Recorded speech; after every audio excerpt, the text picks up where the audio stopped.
so I'm unqualified to moderate this. However, I share the concern of lawyers for nuclear abolition since about 40 years. Nuclear weapons and the law on human rights and future generations. As nuclear tensions increase, dangerous times have raised legally loaded questions about nuclear weapons. Should the US violate or undermine the Iran nuclear deal?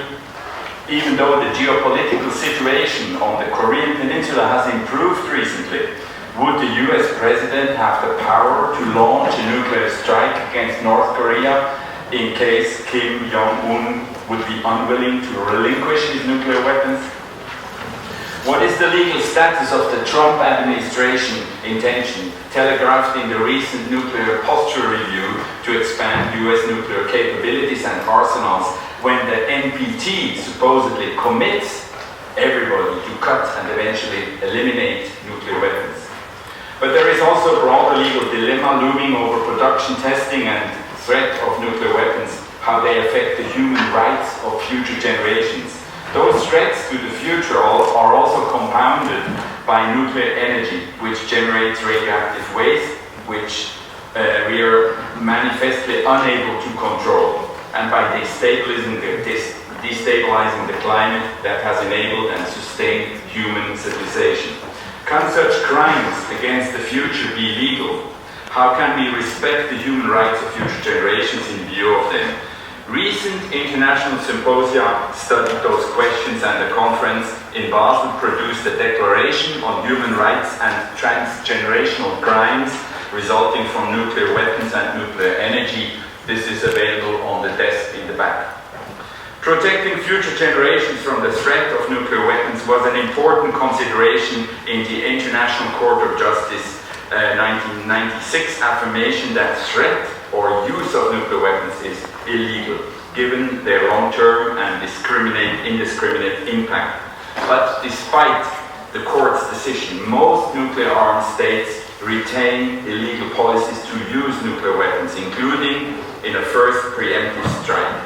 In general, current law fails to safeguard the rights of future generations, but that doesn't make failure defensible, sustainable, or in accord with legal principles. Evolution of this area of law is necessary and inevitable. The 2,000 nuclear weapons, which were detonated for testing since 1945, released millions of curies of radiation and impacted human health globally, and will do so for generations to come. Most nuclear testing victims live in remote areas like the Pacific Islands, the Kazakhstan steppe, or the North African Sahara. They have largely been forgotten. Today's younger generations are unaware of their sacrifice. Yet forgetting is perilous, because today's youth will be tomorrow's victims unless the cycle is broken. There are some legal efforts to break it. For example, the treaty for the on the prohibition of nuclear weapons, signed by 122 nations last summer, obligates signatories to provide environmental remediation and assistance for nuclear test victims. But the provision is unenforceable because none of the 9 nuclear weapon states signed the treaty so far. Like nuclear weapons, nuclear energy also poses enduring threats to human health. The Chernobyl explosion caused widespread contamination across the region and all Europe. High volumes of radioactively contaminated water from Fukushima continue to leak into the Pacific. These too are crimes against the future. Some isotopes in nuclear waste have half-lives of thousands of years. Waste repositories will need to be guarded for unimaginable time periods, with associated financial, logistical and security implications for future societies. This is an enormous burden we leave to our descendants. Like the TPNW, the International Covenant on Economic, Social and Cultural Rights, ICESCR, asserts a human right to health, applicable to nuclear contamination. But in practice, that right isn't respected. For example, Japan ratified the covenant and the Japanese constitution even defends the transgenerational principle on human rights in Articles 11 and 97. But despite those legal principles being articulated, the Japanese media is still prevented from reporting on current events in Fukushima, and medical research on the effects of the meltdown is still restricted. The Japanese government maintains that small amounts of radiation are harmless, so limits for public radiation exposure could be increased from 1 to 20 millisieverts per year, the same as for radiation workers and small children. That's unconscionable and untenable, not to mention discrimination against young women and children who are much more susceptible to radiation exposure than men, with higher risks of cancer and non-cancerous diseases. Radiation exposure may present mutations and diseases in their offspring decades later. Japan's handling of the Fukushima disaster fails to accord with its own constitution as well as the ICESCR. Failing to combat climate change effectively is also a crime against the future. The chances of meeting the Paris goal of limiting global warming to 2 degrees Celsius are receding since the US withdrew, and financial contributions of many signatories remain out of scale with the problem. Greenhouse gas emissions have risen in the 2 years since the Paris Accord. If we stay on this too little, too late trajectory, will not only fail to protect the human rights, but much of life on Earth. Today we will hear from 3 experts who deal with human rights issues in the context of transgenerational impact of nuclear war, nuclear catastrophes and climate change. These must be seriously considered now, and they require a paradigm shift of legal thinking about framework to realities of nuclear threats and climate change. But those changes are vital to protecting the human rights of future generations. And 2 members of this very future generations will respond to the presentations after the talks. First speaker is Emilie Gaillard. She's an associate professor of law and research at the Université of Coen in the Normandie, France. She's a member of the pôle risque, qualité et environnement durable à Maison de la Recherche et des Sciences de l'Homme. For her thesis entitled Future Generations and Private Law Towards a Law for Future Generations, she has been awarded the prize by the French Academy of Political and Moral Sciences. Congratulations. In 2010, that was. Her works highlight the emergence of a new temporal paradigm which renews the legal framework but also initiates a new legal logic. She strives for a revitalized juridical humanism which respects the both humankind through time and space and all the livings and supporting conditions for life. The topic of her talk is human rights for future generations at the nuclear age. Please, Emilie. Thank you very much. So, hello to everybody.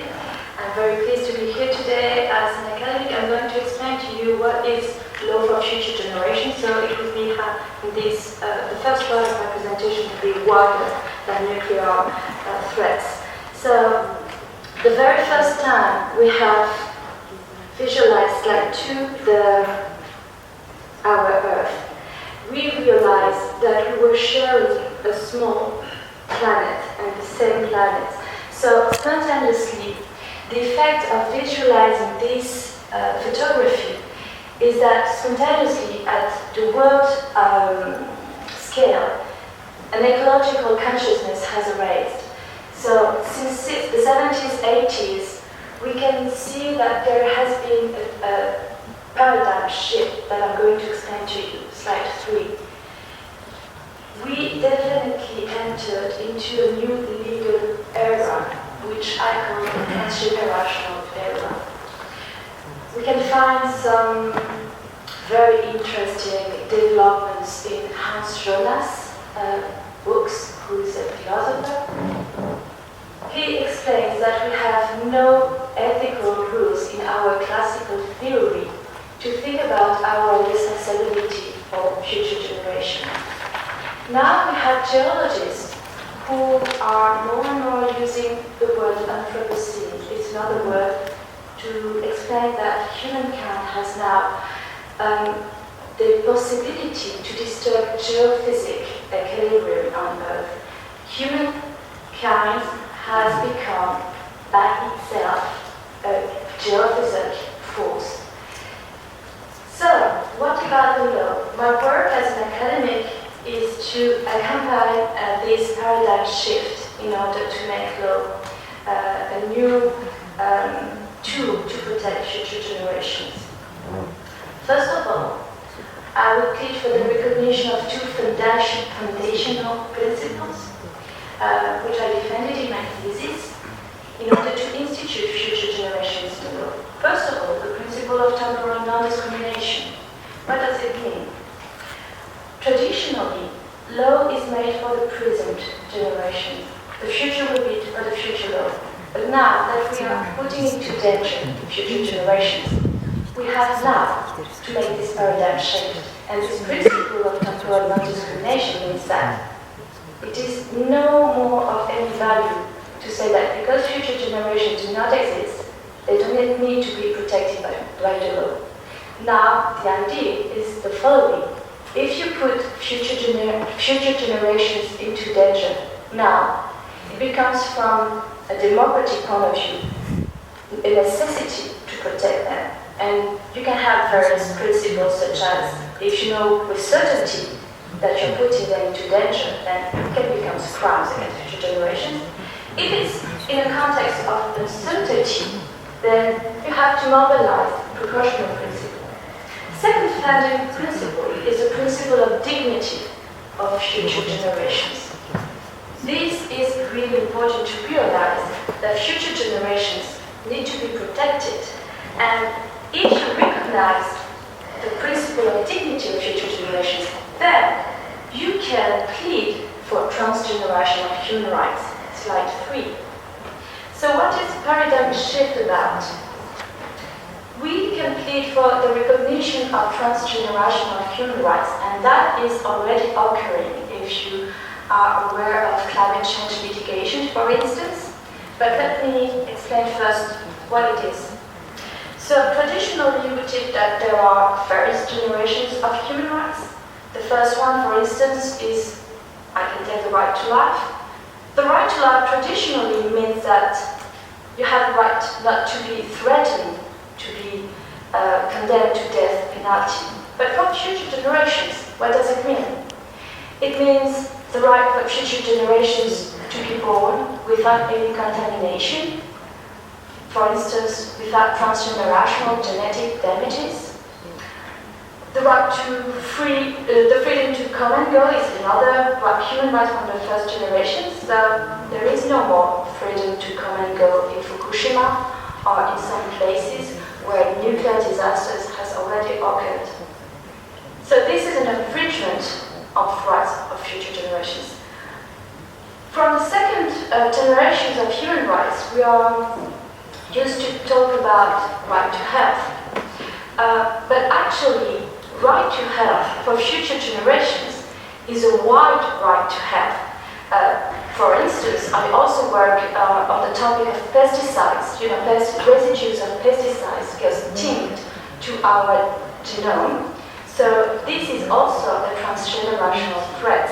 So if we do not work for this recognition of transgenerational human rights, at the end there will be no more human rights for future generations. The third generation of human rights is traditionally, for instance, I just take one example, is the right to a healthy environment. Today, most of our constitutions throughout the world recognize the right to a healthy environment. We have climate change mitigation now occurring throughout the world. So we can see that now, from an international point of view, we have something really strong occurring now. This transgenerational way to highlight human rights is a reality which is occurring now. The fourth generations, which I work also for, is out of our topic, but I would like to mention it today, would be the right to a protected humankind condition. This can sound a little bit philosophical, but now I I just want to alarm on the fact that there is an ideology which is called singularity and transhumanism, and they want to enhance man. So this human rights needs also to be occurred. So from my presentation, next slide, I would like to strengthen in two main ideas. First of all, that there is a strong convergence of change of ways of thinking in international law, which tends to protect future generations too. In international, environmental, and human rights law, there is a convergence in that way. And second idea is the following: even for those who are reluctant to adopt national law protecting future generations, it is impossible to deny the existence of international customary law which protects the environment and future generations. So more and more people with whom I work wants to ask advisory opinion to the ICG on the obligation of states on about climate change, but we should also think about it on the nuclear fields. Now, next slide. I would like now to strengthen on our topic, that is nuclear weapons. I was hearing this morning all the delegation were talking about this famous Article 4 concerning the right to peaceful use of nuclear energy. I shall emphasize on the fact that we inherited of a myth. Günther Anders, a famous philosopher, said that there is no fundamental difference between peaceful use and military use of nuclear energy. This is really important because there is no distinction from a scientific point of view and from the risk that we are creating for future generations. This is absolutely obvious. So we are creating transgenerational environmental and health pollutions. You know that it damages the genetic of future generations, but not only of humans, of all the livings. We need, I call for a transgenerational political and legal matrix. We need to renew our political frames and to recognize this transgenerational democracy. And this transgenerational democracy is strongly interlinked with the rights of nature. So, I would like to emphasize on this idea that future generations have the right to benefit human rights. They have the right to have the horizons of future remain opened. And nuclear technologies, we have to be aware of that. This technology closes the horizons of future. The future has no more future. And in Fukushima, in Chernobyl, in that places, we know and we live what is a disaster. Next slide, I'm almost finished. The second idea, if you recognize human rights for future generations on the one hand, on the other hand, you can perfectly recognize crimes against future generations. We have already recognized crimes against humankind. This already exists. So, if we plead for an obligation, a legal imperative to protect the survival of humankind through time and space, this concept of crimes against future generations becomes real and very important. And this legal imperative is not an anthropocentric concept. It is a legal imperative which is related to the protection of the environment and to all elements which sustain life. So the reality, the real intangible rights is not the right to create, to develop, to make research in nuclear fields for peaceful goals. The reality is that the intangible human rights of future generations is the right to breathe clean air, the right to food, and the right to live and to be born without genetic and transgenerational threats or damages. Hope I introduced you clearly to the law for future generations. I'm very happy to be here and available to answer to all of your questions. Thank you for your attention.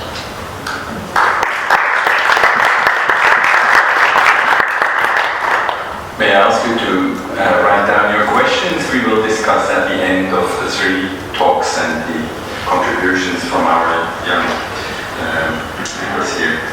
As the next speaker, I'd like to introduce Dr. Daniel Rietiker. He's a senior lawyer at the European Court on Human Rights in Strasbourg, and he teaches international law and human rights at Suffolk University Law School in Boston and at the University in Lausanne in Switzerland. He has published very interesting books, Humanization of Arms Control, Paving the Way for a World Free of Nuclear Weapons. Daniel is also the founder of the Swiss affiliate of IALANA, in case not everybody knows this very important. Daniel, please. Thank you very much, dear Andy, ladies and gentlemen, dear friends and colleagues. Thank you for giving me the floor. The aim of my intervention is to analyze and stress the relevance of human rights law for the protection of the individual in the nuclear age. Considering the limited time that I have at my disposal, I won't be able to go into all the legal details. More details on the topic you can find, as Andy introduced, in my book that I published last year. The relevance of human rights to nuclear weapons has very recently been acknowledged officially, namely through the adoption of the new Treaty on the Prohibition of Nuclear Weapons in New York on 7th July 2017. Indeed, on several paragraphs, this treaty refers explicitly to human rights. First of all, in its preamble, it states that the states parties to this treaty reaffirming the need for all states at all times to comply with applicable international law, including international humanitarian law and international human rights law. Moreover, in its Article 6 on victim assistance and environmental remediation, it states, each state party shall, with respect to individuals under its jurisdiction who are affected by the use or testing of nuclear weapons in accordance with applicable international humanitarian and human rights law, adequately provide age and gender sensitive assistance without discrimination, including medical care, rehabilitation and psychological support, as well as provide for their social and economic inclusion. It's clearly human rights language everywhere. Apart from those explicit references to human rights law, there are many other uses of language, such as victims of nuclear weapons, including Ibakusha, that are closely linked to human rights violations. In brief, the new treaty prohibiting nuclear weapons confirms the close link between human rights law, nuclear weapons, and related activities, for instance, testing. In my short presentation, I will address 3 points. First, the advantages of human rights law, and second, the most relevant human rights in terms of nuclear activities, including its relevance to so-called vulnerable groups, and third, we'll do some reflection on litigation and campaigning in human rights fora. So the first point, the added value of human rights law in the nuclear age. What is the relevance of human rights and what makes it worth being analyzed in the nuclear field? First of all, it is applicable in all circumstances, contrary inter alia to international humanitarian law that only applies in times of armed conflict. So we lawyers don't have to ask ourselves, is the threshold of an armed conflict reached or not? Second, while human rights treaties have traditionally been thought to protect the individual against arbitrary interference by the states into his or her rights, a more recent trend, based on a dynamic interpretation of human rights, imposed on states the duty to take so-called positive measures in order to protect and promote human rights. For instance, the duty to protect against terrorism, duty to protect human rights against population after a nuclear accident or nuclear attack. These are issues which would be important in the nuclear field. Third, maybe the most significant advantage of human rights law lies in its institutional dimension. Victims of human rights violations, including victims of a potential nuclear weapons use, can rely on treaty bodies and mechanisms providing legal remedies. This institutional aspect distinguishes human rights law from other branches of international law, in particular international humanitarian law, which relies largely on the goodwill of the state parties, the good faith of state parties, for implementing its rules and principles. Fourth, the particular particular nature of certain human rights has to be stressed. Certain fundamental rules of human rights law have to date attained customary law status and therefore apply also to states that have not ratified relevant human rights treaties. It is generally acknowledged that this is the case with the rights guaranteed in the Universal Declaration of Human Rights of 40A. Moreover, the normative supremacy of certain norms of international law has to be stressed too. They are called peremptory norms of international law, so-called norms of use covenants.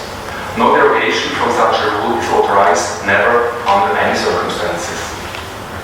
From my point of view, this debate is relevant for the use of nuclear weapons, in particular since I defended in my book that such use is likely to affect human rights that have a use covenant nature, in particular the right to life, the prohibition of inhuman or degrading treatment. Fifth, there is also recognition in international human rights law of certain groups of victims that are particularly vulnerable. For instance, indigenous peoples, women and children. Certain instruments, treaties as well as non-binding declarations have been adopted specifically for their protection, such as the UN Convention on the Rights of the Child, the UN Convention on the Rights of Persons with Disabilities, or the UN Declaration on the Rights of Indigenous Peoples, 2007. Second point, the most relevant human rights for nuclear activities. The right to life. The most obvious human rights we're talking about the use of nuclear weapons is the right to life.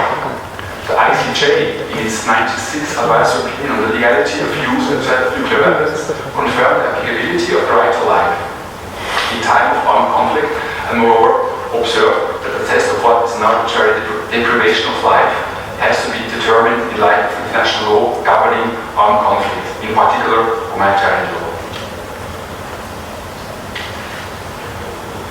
It is interesting to highlight that the UN Human Rights Committee, the body implementing the International Covenant on Civil, Political Rights, issued already 2 so-called general comments on the right to life. Those general comments are basically summaries of the practice adopted by the committee in a certain domain.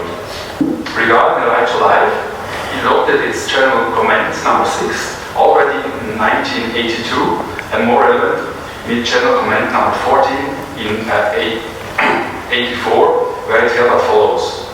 It is evident that designing, testing, manufacture, possessing, and deployment of nuclear weapons are among the greatest threats to the right to life which confront mankind today. This threat is compounded by the danger that actual use of such weapons may be brought about not only in the event of war, but even through human and mechanical error or failure. Interestingly, the Human Rights Committee has started its considerations of a new general comment number 36 on the right to life some years ago. For the time being, a second draft has been adopted for further consideration.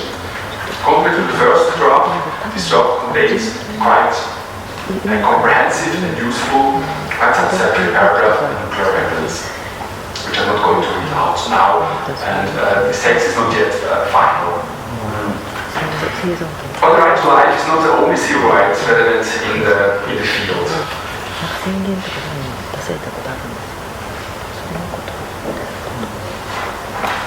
I already mentioned the special nature of certain rights. For instance, special nature of the right, or rather prohibition of inhuman and degrading treatment.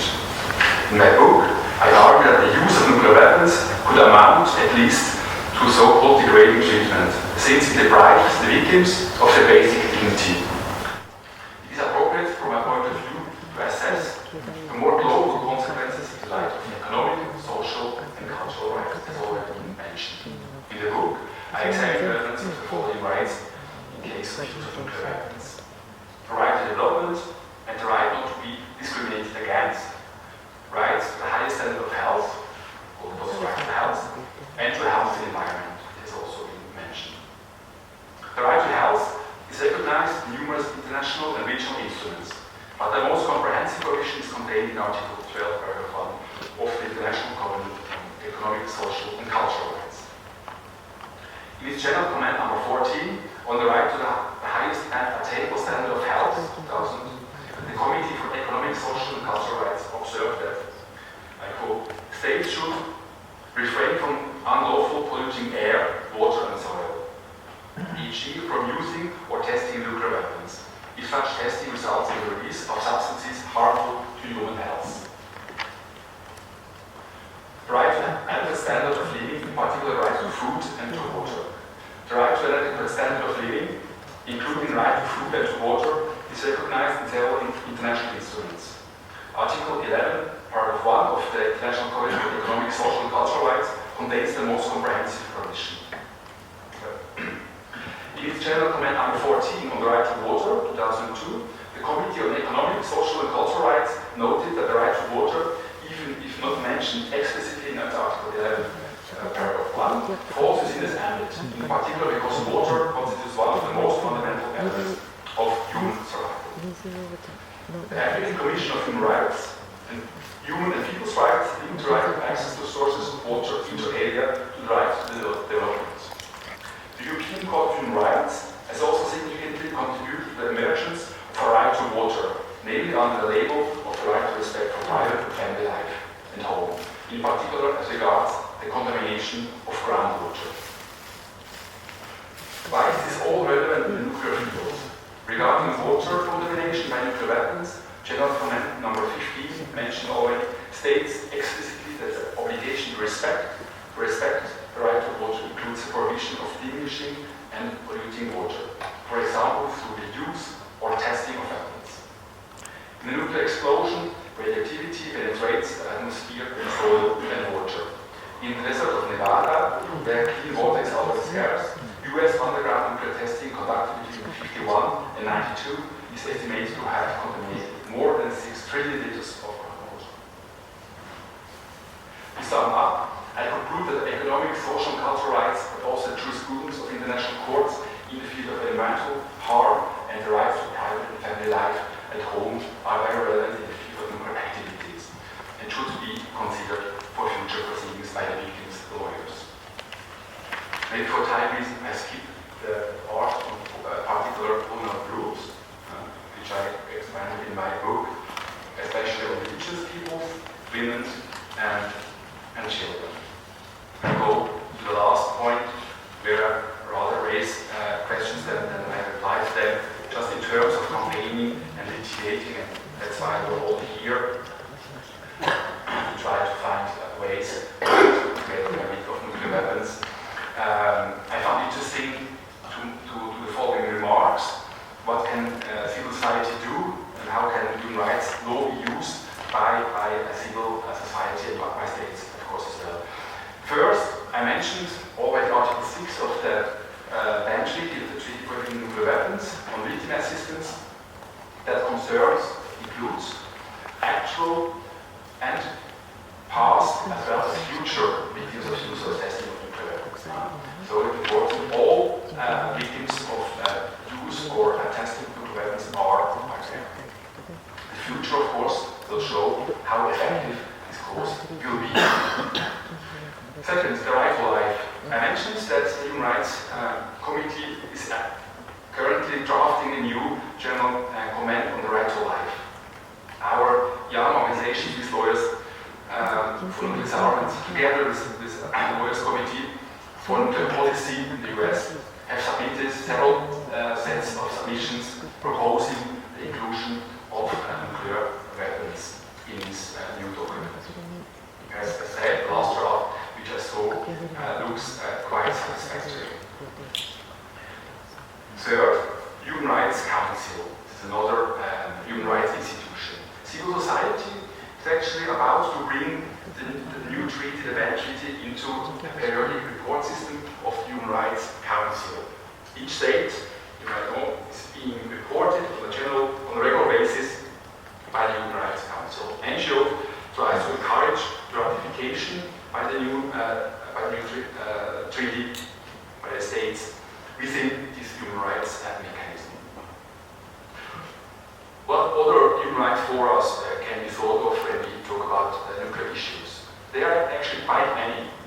Talking about economic, social and cultural rights, as I did, there's a committee on economic, social and cultural rights implementing this treaty, which has a control mechanism and which could be used by civil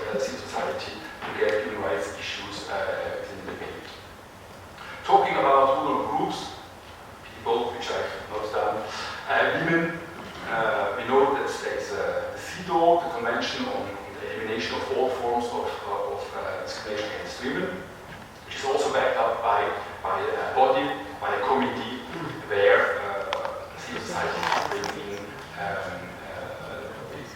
violations of human rights by nuclear issues by this particular vulnerable group. When we talk about children, it's a UN Convention on the Rights of the Child, also implemented and backed up by a committee. Indigenous peoples, there is a secretariat of the so-called Permanent Forum on Indigenous Issues that was established in 2002. There also, I haven't tried it, but it might be useful to think about trying this fora to bring in nuclear issues. In sum, for many human rights issues, violations, groups, of vulnerable groups, of people, there exists permanent mechanism where nuclear issues could be brought up, at least in regular state reporting systems, or even in individual complaint mechanisms, or in the framework, again, of drafting of general comments like the rights to life. Thank you very much for your attention.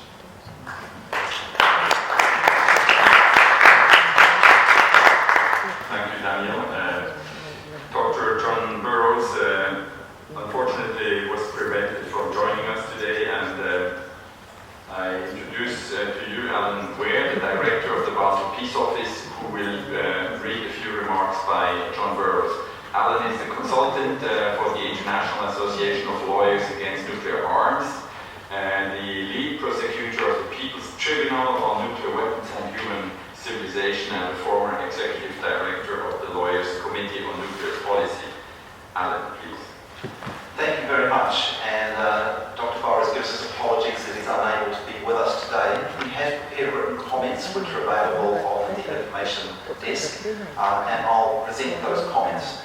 The presentation Dr. Burroughs provided was primarily on customary international law, which is applicable to all states, regardless of whether they join the Treaty on the Prohibition of Nuclear Weapons or not. There's a concentration on international humanitarian law, and Dr. Burroughs picks up on these aspects, in particular the preamble of the Treaty on the Prohibition of Nuclear Weapons. So international humanitarian law, for example, is a preamble in paragraph 10, which says that any use of nuclear weapons will be contrary to the rules of international law applicable in armed conflict, in particular the principles and rules of international humanitarian law. This body of law, international humanitarian law, requires that the use of violence in wartime has to be necessary, proportionate, and discriminate. Effects on both civilian populations and natural environment are part of that assessment. They're protected under international humanitarian law. Then Dr. Burroughs looks at current policies in violation of this, in particular the US Nuclear Posture Review, which claims that the conduct of their nuclear operations would adhere to these requirements. But in actual fact, that's not possible, as nuclear weapons cannot be used in compliance with the requirement of discrimination because their massive and uncontrollable effects, blast, heat, short and long-term radiation, and in urban areas, the firestorms, make it impossible for that use to distinguish between military targets and civilian populations and infrastructure which is protected.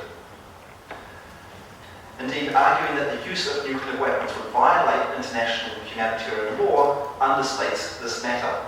So that's where this preamble provision in the Treaty on the Prohibition of Nuclear Weapons is very relevant. This provision first considers that the use of nuclear weapons would violate international humanitarian law, and then goes further and says that it would also be abhorrent to the principles of humanity and the dictates of public conscience. So this goes beyond just the basics of international humanitarian law. These principles of humanity and the dictates of public conscience are factors with legal as well as moral value. They were referred to in the Martens Clause, which is part of the Geneva and the Hague Conventions. As the nuclear ban treaty's reference to principles of humanity suggests, in many circumstances, certainly in attacks on cities, the use of nuclear weapons would constitute not only violations of international humanitarian law, but also crimes against humanity. And these crimes against humanity have been most recently defined in the Rome Statute of the International Criminal Court. The Rome Statute defines crimes against humanity as acts which are committed as part of a widespread or systematic attack directed against any civilian population, with knowledge of the effects of that attack, including murder, extermination, and it reads on other impacts on the civilian population. And so the use of nuclear weapons would clearly come under that category of crimes against humanity, even though the use of nuclear weapons is not specifically mentioned in the Rome Statute. Although there is a proposal by Mexico to add a specific reference to the criminality of the use of nuclear weapons in the Rome Statute. And we'll see how far that progresses now that the Treaty on Prohibition of Nuclear Weapons has been adopted. Crimes against humanity, like human rights, can be committed in both peacetime and wartime. So they're about the sanctity of the human person, anywhere, anytime. Dr. Burroughs talks a bit about human rights, but Daniel's already mentioned a lot about that, including the general comment on the Human Rights Committee, which is in progress. What I'll just add to it is the statement that Dr. Rietiker and Dr. Burroughs presented to the Human Rights Committee, and that is that IALANA, the International Association of Boys Against Nuclear Arms, and the Swiss Association of Boys for Nuclear Disarmament are of the opinion that the threat or use of nuclear weapons massively violates the right to life in ways not reducible to law intended to govern the conduct of warfare.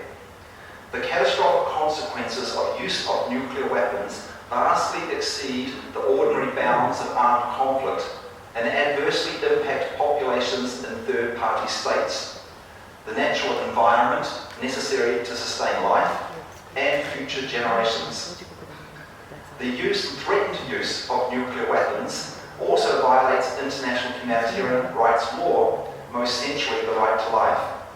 So it's therefore appropriate that the preamble to the Treaty of the Prohibition of Nuclear Weapons, adopted last year on 7th of July, invokes human rights law as well as this international humanitarian law. So this gives some indication of the possibility of taking these principles further in the Human Rights Committee, the new general comment, than it has been in the past, and the contribution that customary law and also the Treaty on the Prohibition of Nuclear Weapons can make to this. Thank you.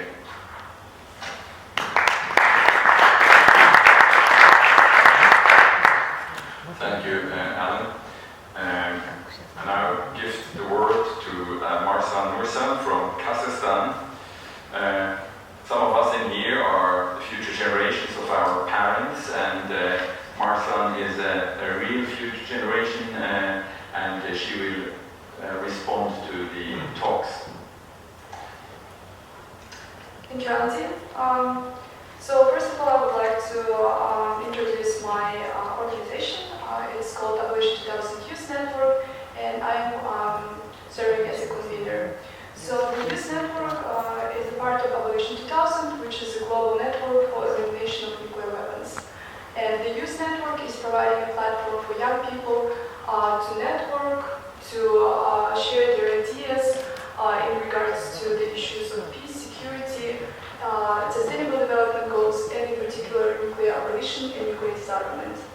We have members from all around the world, and our network is inviting young people to join to work together. So now I would like to give a bit of informational background about my homeland, Kazakhstan, because some of the panelists already mentioned about the accidents in Chernobyl, in Fukushima.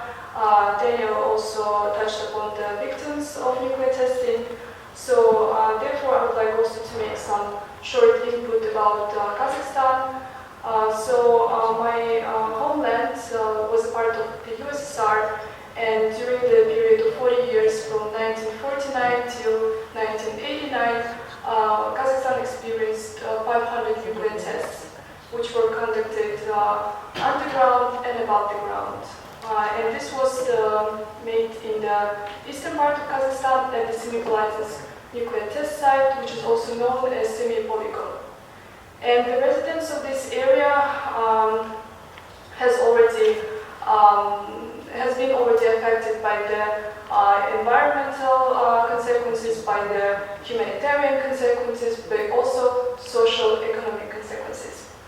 And the number of those people affected is 2 million people, but it doesn't mean that the impact stopped, because we know about the transgenerational impact, which is continuing and will continue for many generations to come.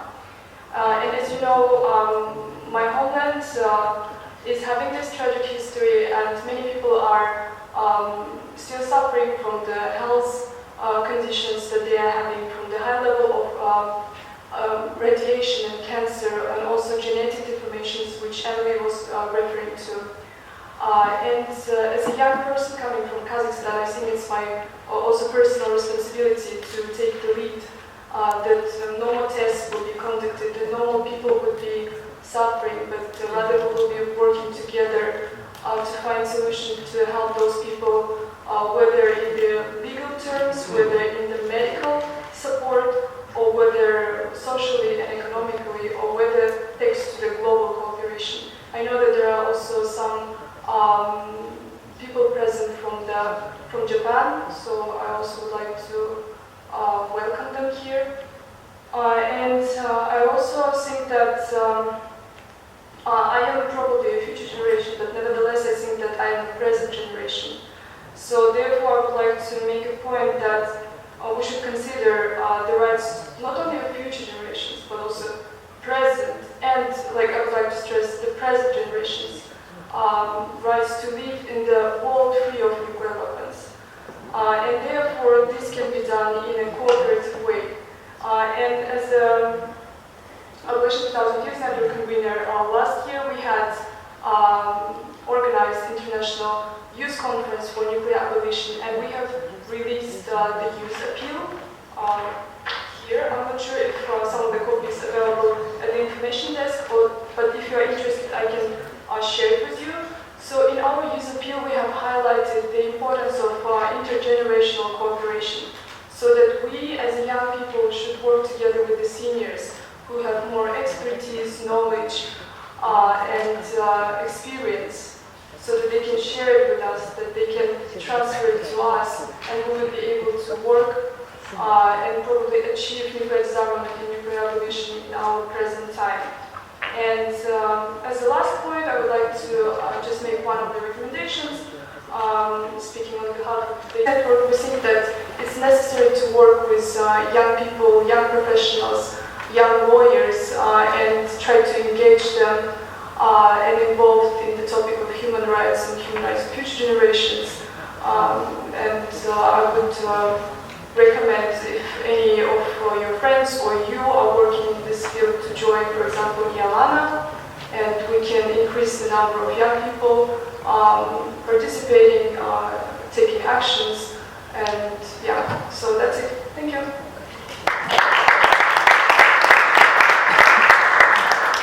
Thank you, Marzhan. We have another contribution from Japan. This is Mori. Can you come to, or will you speak from there? Please go ahead. Hello everyone. I'm Kazue Mori. I'm a member of JALANA, Japan Association of Lawyers Against Nuclear Arms.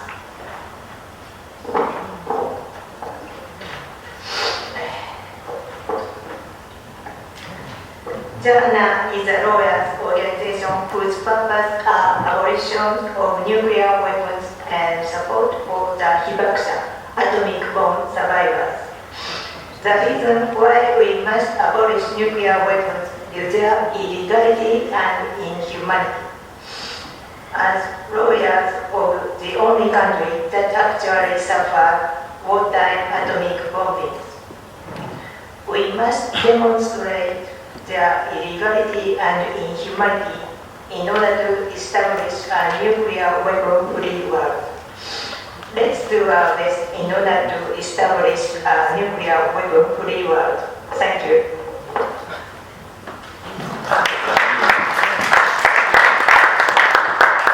Before we come to the questions, I would like to give Emilie once more the word. She will read the text. I would like to quote two articles of the Japanese Constitution because you have opened the way for what we're talking about today. So, Article 11. The people shall not be prevented from enjoying any of the fundamental human rights. These fundamental human rights guaranteed to the people by this Constitution shall be conferred upon the people of these and future generations as eternal and inviolate rights. Article 97, under Chapter 10, entitled Supreme Law. The fundamental human rights by this Constitution guaranteed to the people of Japan are fruits of the age-old struggle of man to be free. They have survived the many exacting tests for durability and are conferred upon these and future generations in trust to be held for all time inviolate. May these two articles inspire us to propose a new way of thinking human rights for future generations. Thank you, Emilie. I now open the floor for questions. Please. I've got a John Howland, People for Use of Disarmament, and Alan and Emilie may notice the voice of Professor Peter King in the scenario which I'm about to read out, which illustrates the weight of arguments about future generations. Basically, I want you to consider two, both almost equally terrible scenarios, but nonetheless distinct. In one scenario, a nuclear war occurs and 5%, or it might be 1%, it doesn't matter, the exact numbers don't matter, of the human population still manages to reproduce itself, and after millennia or tens of millennia, some sort of civilization, perhaps medieval, is re-established. In the other scenario, this doesn't happen, and there are no future generations. And the question is, what is the moral difference between the two scenarios?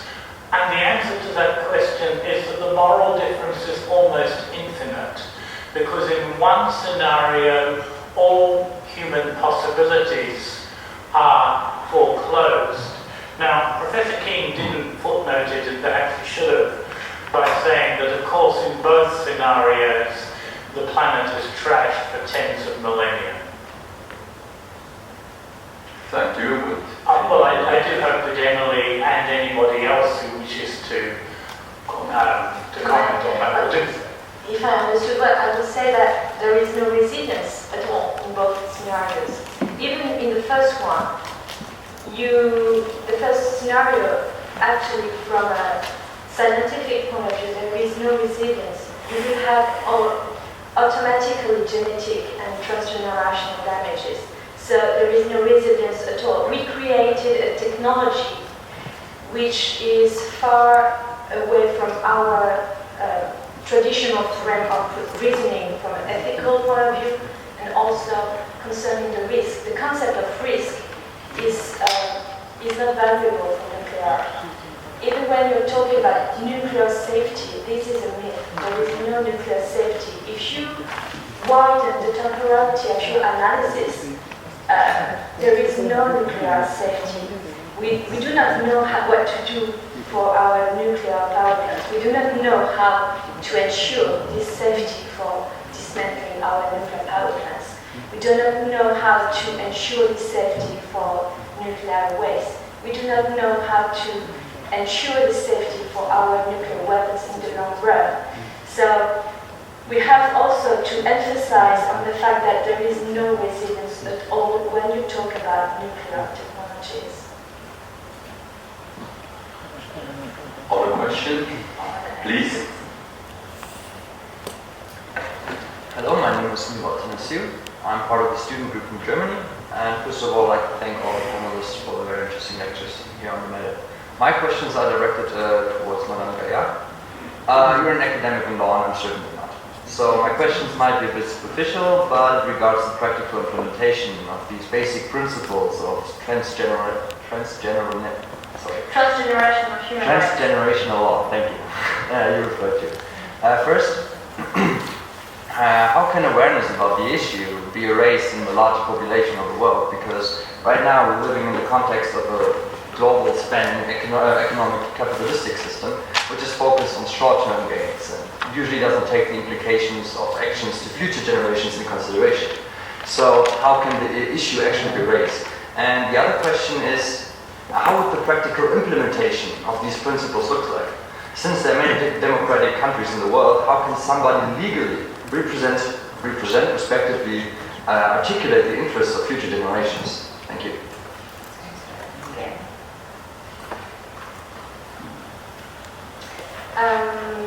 So I will start with the first question to answer to you. What I'm pleading is part of a scientific revolution. We have to change a paradigm in all sciences, even and more in economics.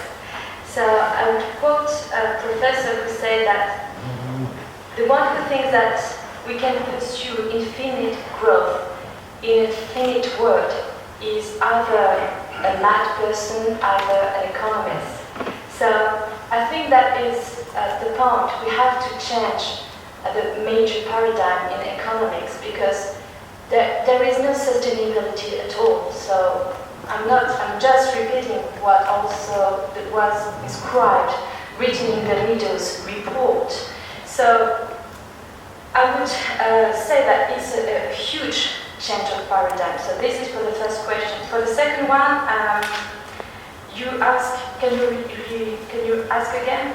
Yeah, of course. It was about the practical implementation, because how can you legally represent or future generations? Exactly. Yes. Well, there are various paths. So this is a part of my thesis. But I was, for instance, last week with Tony Oposa, who is an attorney, a strong leader in defending the environment. He is at the origin of the very first case law on future generations. For instance, in 1993, he pleaded in front of the Supreme Court of the Philippines on behalf of future generations, stop this massive deforestation, because if you authorize and if you go like that, in the next 20 years, there won't be any forest anymore in the Philippines. And he won the case. So I was with this judge, and I was also with him taking legal actions on behalf of future generations. So we are now facing that this is a new reality. You can find this on human rights for present and future generations, or even indirectly through, for instance, if you ask for the recognition of the defense of rights of nature, which is more close to other countries from South America, and more, we have to be respectful to that there is a legal pluralism. So this is different point of entry. You can, to be short, you can defend future generations directly or indirectly. You can manage to, for instance, in Brazil, you have a legal actions, I would say in French, in defense of intérêt diffus. Intérêt diffus means you, the civil people, you can ask for the defense of an general interest. So you can have technical mechanism, and I would plead for a recognition of these human rights of future generations and at the international level. For instance, there is a project that Professor Michel Prieur has deposited here, which is a project of the recognition of a third covenant of human rights, open to the idea of recognition of rights for future generations. So we have already today in positive law different ways, but we need also to enrich our legal frame in order to make room and space, because it's a change of paradigm. Alan, can I just ask you one question, Emilie? You teach among different in the field of jurisprudence. You teach human rights law in two institutions in Normandy. Can you give us an assessment? What's the situation in France as a general country? Is this done in many universities, or is your university specialized in that, or is it a general thing to do among lawyers nowadays? Actually, I was when I was doing my thesis, I was alone in France to talk about future generations. That was when? But in 2008. Okay. But now that there has been more and more, climate change litigation, and that now we have some case law, I have colleagues who are working a lot more and more on this topic, so it's growing. But anyway, in our constitution, we have a charter for the environment, which recognizes also the concept of sustainable development. So the very concept of future generations is now inscribed in our constitution. So I work with an attorney, and we're going to ask our constitutional court what is called a priority question of constitutionality, question prioritaire de constitutionnalité, on this. So we have to ask our Supreme Court. So this is occurring. Thank you. Alan also wants to make a comment on this last question. Yeah, thank you very much. That's a very important question. How can these principles of protection of future generations be enacted? And Emilie's mentioned a few, I'll mention a few more. One of my other organisations, called Future Council, has been picking up this particular issue to advance protection of future generations. And so we'll be monitoring some of the different ways of doing it. One is through having a commissioner or advocate for future generations, either at a national level or a regional level or an international level.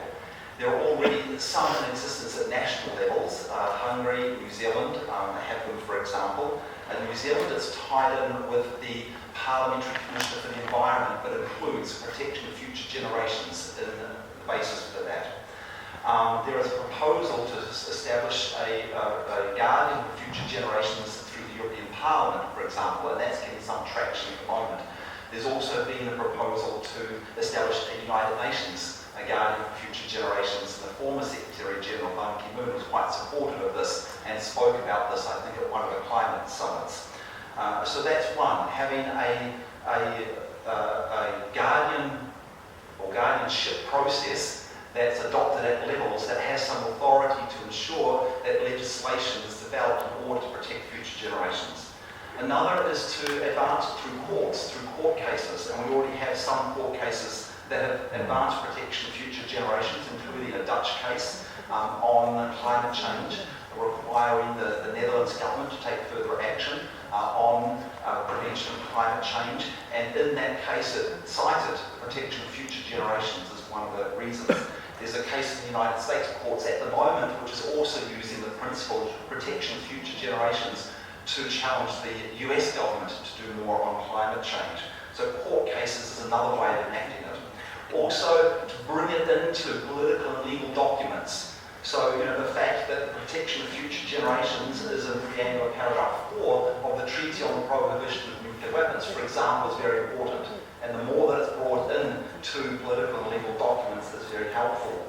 And then there's also at academic or civil society level, raising it in various mock court cases, for example. Now you're doing a mock United Nations negotiations at the moment on European nuclear weapon-free zone.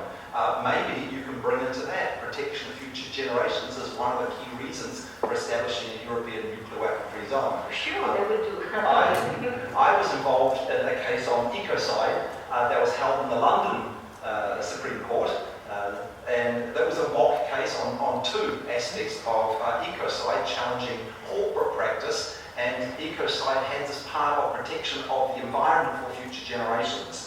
And so they were like public expressions and demonstrations of this. And finally, Future Council has been working on a draft code of crimes against future generations in order to enunciate what this might be. Now, it's just a draft code, but we know that the statute for the International Criminal Court started similarly in civil society with a draft code of crimes that then got moved into the Rome Statute with negotiations. So if you develop from civil society some of these draft treaties and mechanisms, that can then provide the way then for political process to get adopted.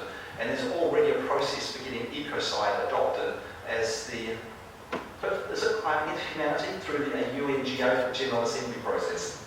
Thank you. Okay, Andy, you raised your hand. Yes, I suppose this is a question for Professor Gaillard.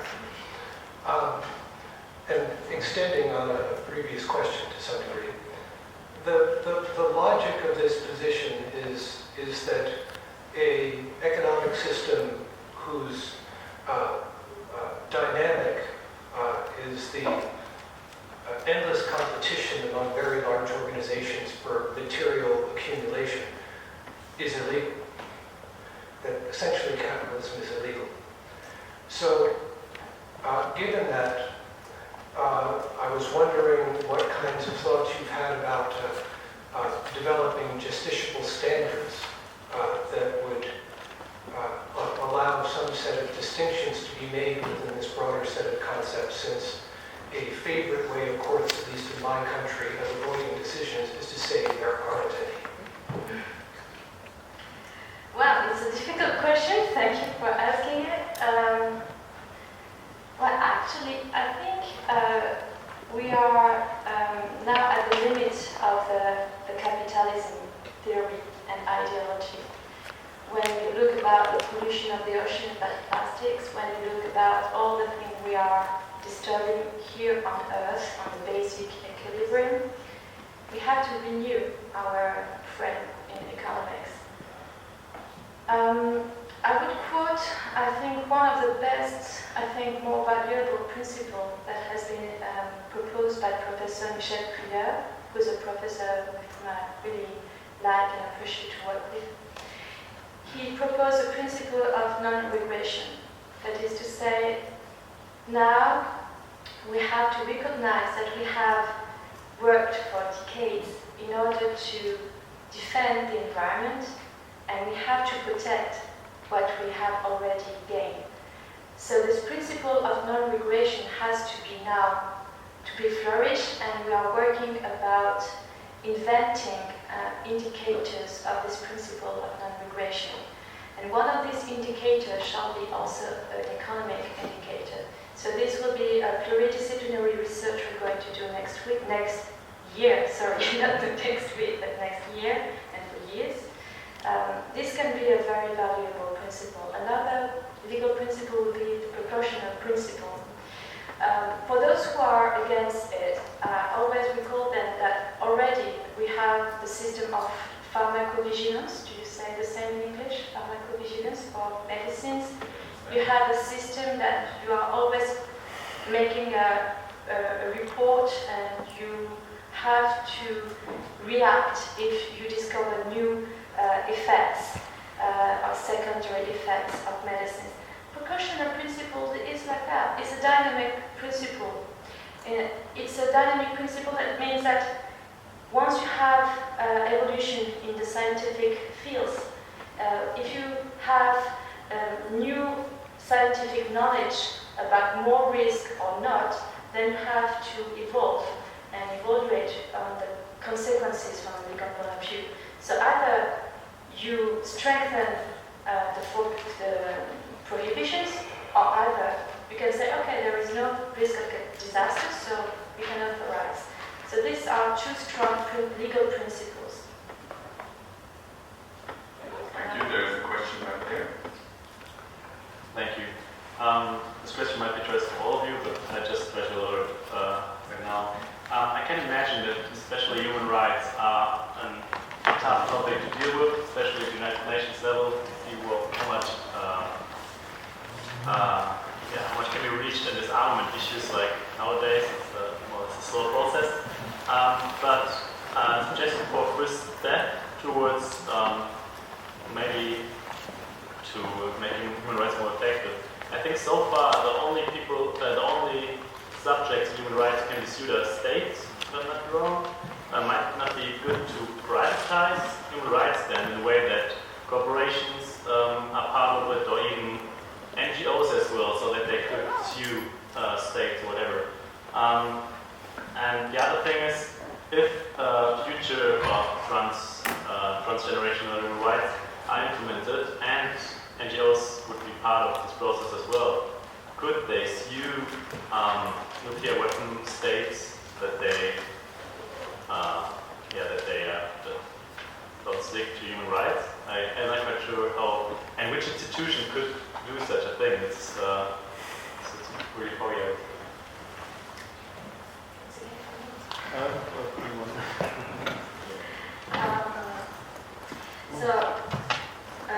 I participate to another kind of food court. I was in the organizing committee of the International Tribunal against Monsanto. In the advisory opinion, at the very end, the judges emphasized on the fact that we should strengthen the responsibility of corporations and multinationals. And this is definitely a point that has to be discussed, because if we do not strengthen the defense of our human rights that are being infringed by multinationals, then you're going to reduce the frame of human rights. So this is a very important point.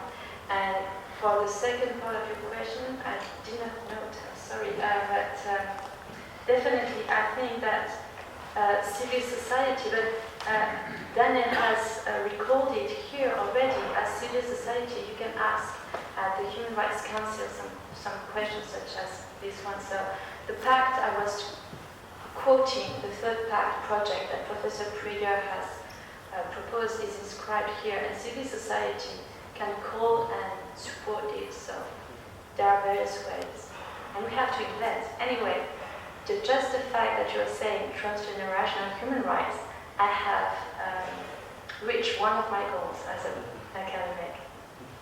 Thank you. There's a question here.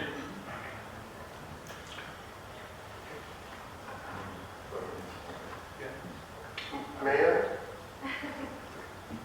I'm von der Wiesen. I'm an attorney in Amsterdam and also vice president of IALANA, one of the vice presidents. I lost count how many we have. And I have a bit of a problem with the concept of future generations having a right. In my view, but that has been formed ages ago, so maybe it's time to revisit that. But rights are always connected to a person, a natural person or a legal person. And I don't see future generations having legal personality, let alone personal personality. So I find it difficult. Also, because rightly the question was raised, who is going to represent future generations? And basically everybody is entitled to do that, or nobody is. And obviously, there is a right to life movement, which is focusing on unborn life, and it claims to be speaking on behalf of unborn life, and it claims to, and also justifies horrible acts in defense of unborn life. So I find it difficult to approach it from a rights perspective. I think that the other side of the coin is, in all human rights discussions, obviously is the duty to protect, and the duty to respect, the duty to enforce the right to life. And I think that one of the important findings of the Rio Declaration, the important confirmation given in the Rio Declaration, I think it's part 14. It's the one on sustainability.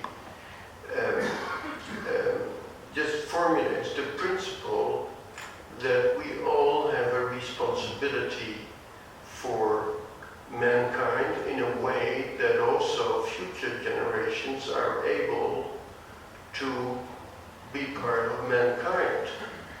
And that is, to me, a very important statement, principle.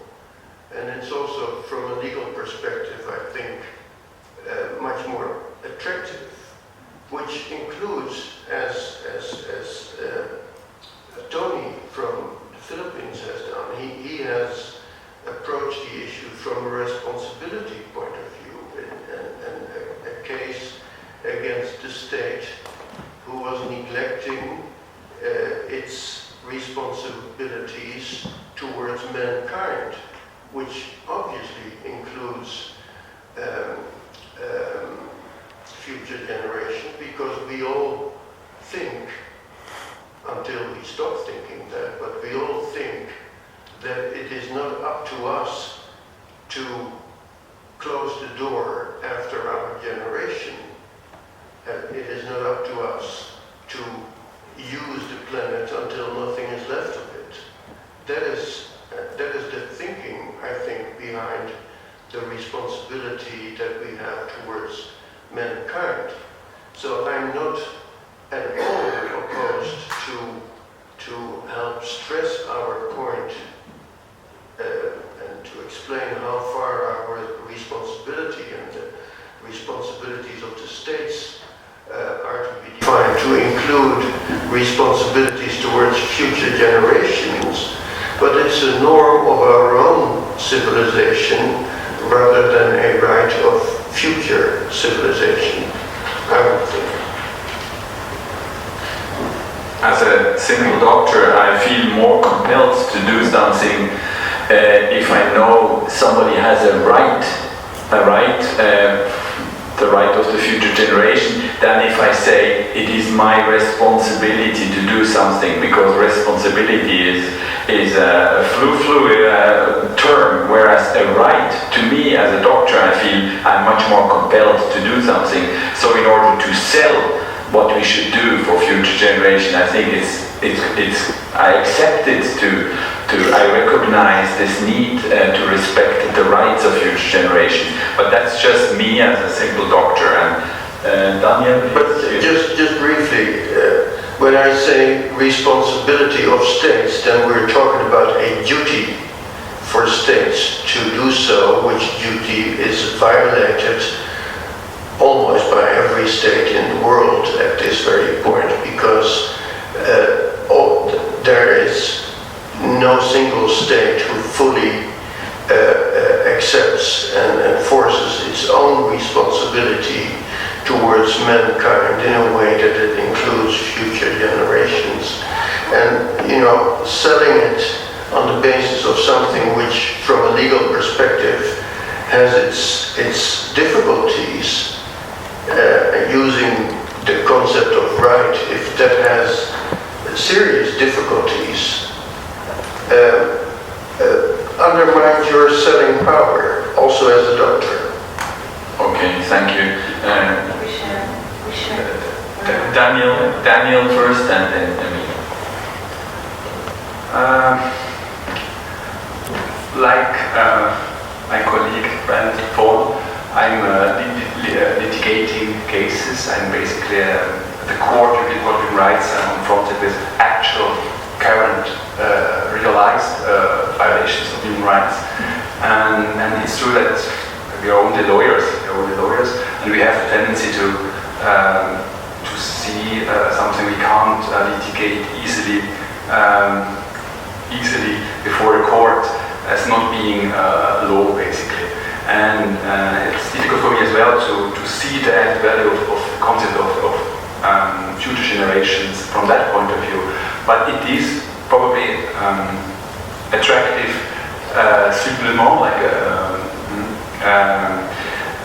to more like a moral principle which can give more input to a legal litigation, moral, philosophical ground. I tend to agree with Coen to say that we have so many, and I try to say that to explain that in my speech in the end, we have so many fantastic human rights bodies and instruments which are addressing actual violations, real violations, real problems of human rights, but which can be used and which of course will serve the future generations. So if you talk about rights of children, a healthy child will grow up healthy, will give a new healthy generation. A child which suffered from nuclear testing in Zimbabwe or elsewhere, it is different story. So I think if you respect the actual rights, or let's say the rights of actual victims, we contribute automatically to the rights of future generations. Same thing for the right to life, unborn life. Of course, future prospect, right of women, healthy women, will give birth to hopefully a healthy child, which will be a future generation. So I think there a lot can be done on what we have already. We have so many human rights instruments which has to be addressed, and which take into consideration of course as well future generations. But I think we have already a lot. Just a question which was, then I stop, which was said before, privatization of human rights enterprises can be held responsible. This is already something which is very set in jurisprudence of human rights courts. There are, of course, as Tom said, there is an obligation to protect of the state, to protect also against acts of private actors, against enterprises. We had recently a case in Strasbourg with human rights where somebody sued its employer for having been controlled in his private email writings during the day. He was sacked because of having used private email during the day, and the European Court of Human Rights found a violation of privacy. So there is actually these days no issue about privatization of human rights. It has already been done. There's obligation to protect. There's a positive obligation to protect of the states, even against acts of private enterprises. Anybody want to add? So I have answered to all your questions in my thesis, which is written in French, but to be short, I explained various paths from theoretical point of view concerning the theory of subjective flow. At the very beginning of the 19th century, we have an author who said that there is no problem to recognize rights for future generations, because he was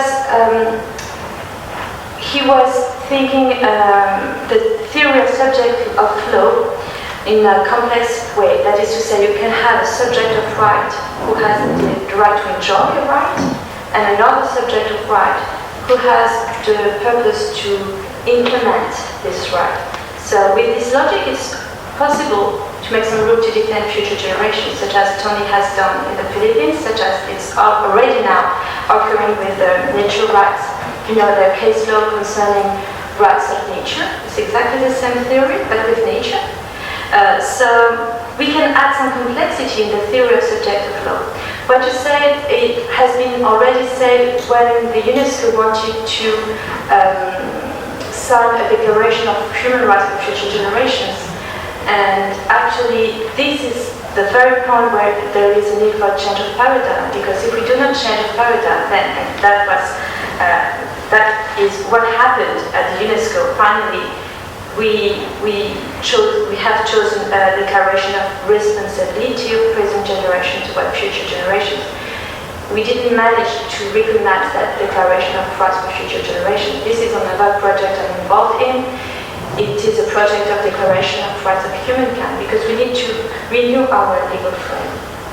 And last but not least, maybe the question of an ombudsman for future generations is definitely necessary in order to get out of our legal frame and political frame, which are enclosed in short-termism.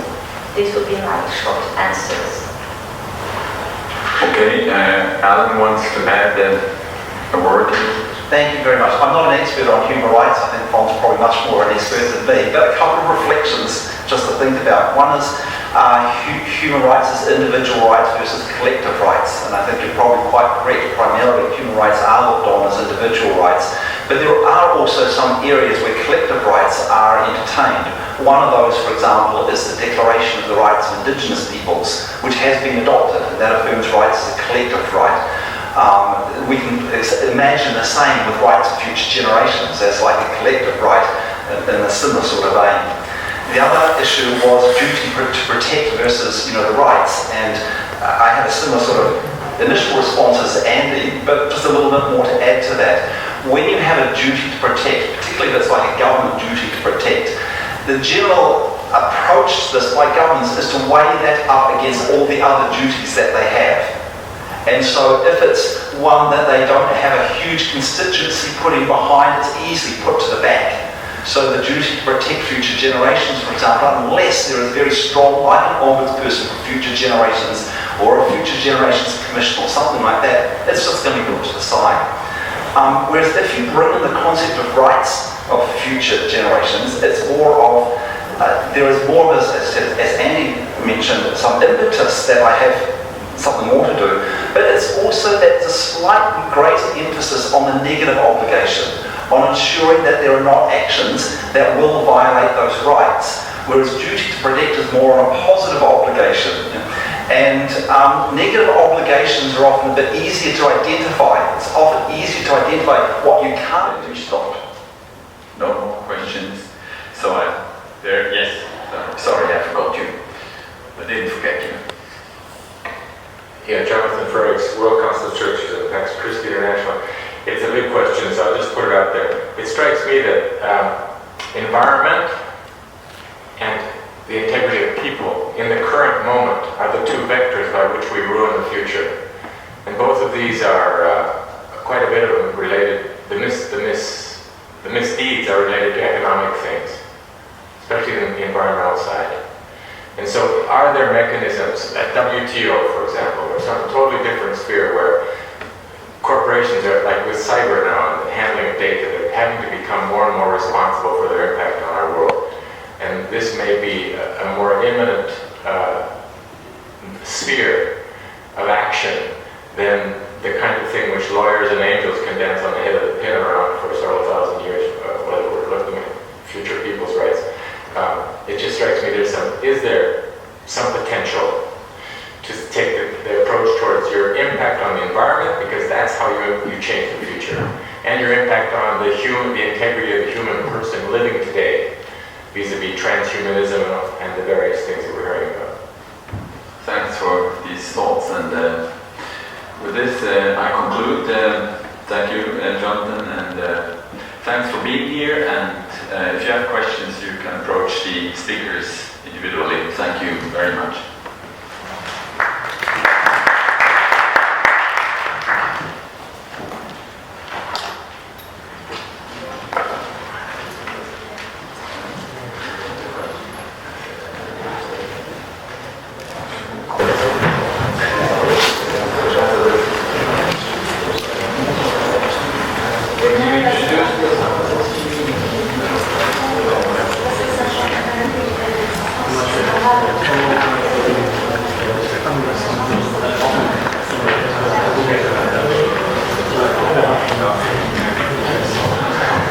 Other people